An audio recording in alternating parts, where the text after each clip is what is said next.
for business and pleasure. Nine's Christina Hearn met one of the company's co-founders in San Francisco, who's now one of the youngest billionaires.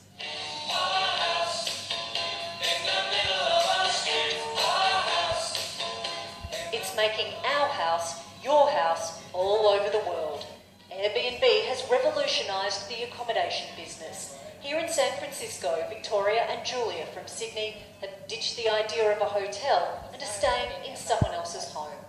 So this is the master bedroom. It Wow. is absolutely amazing, isn't it?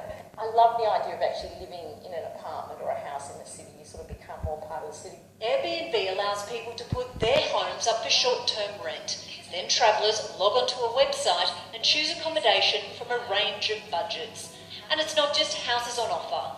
You can stay in this tree house in Atlanta, this ancient British castle, or even the boot of this Tesla car in Phoenix. Is it a risk at all? Oh, look, no. I mean, that's one of the things I think that gives Airbnb the difference between that and other websites is because there's a third party involved. The company was the brainchild of Nathan Blajarczyk and two other roommates in San Francisco who came up with the idea to let strangers stay in one of their spare rooms when their rent was increased. Now, 8 years on, their headquarters in San Francisco has 500 employees, with plans to double that in the coming years.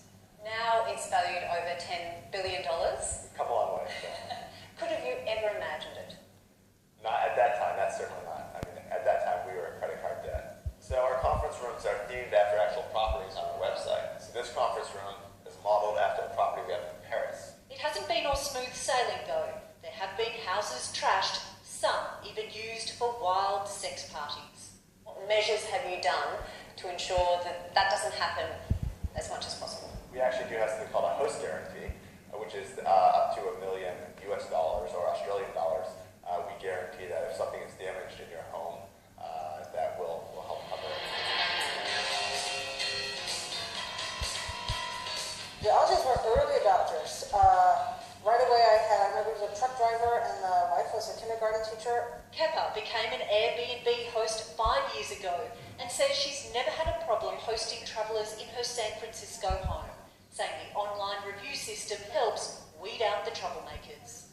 So what I started for was financial, stress. And now I can't imagine not doing it just because it brings me such lifestyle wealth. Australians were among the first to embrace the concept. Now, on average, 20,000 Aussies use Airbnb to stay somewhere in the world each week. And in Australia, there are now 30,000 listings on their website. Back at headquarters, there are big plans afoot to expand beyond just accommodation into other areas of travel. Not bad for this 31-year-old entrepreneur.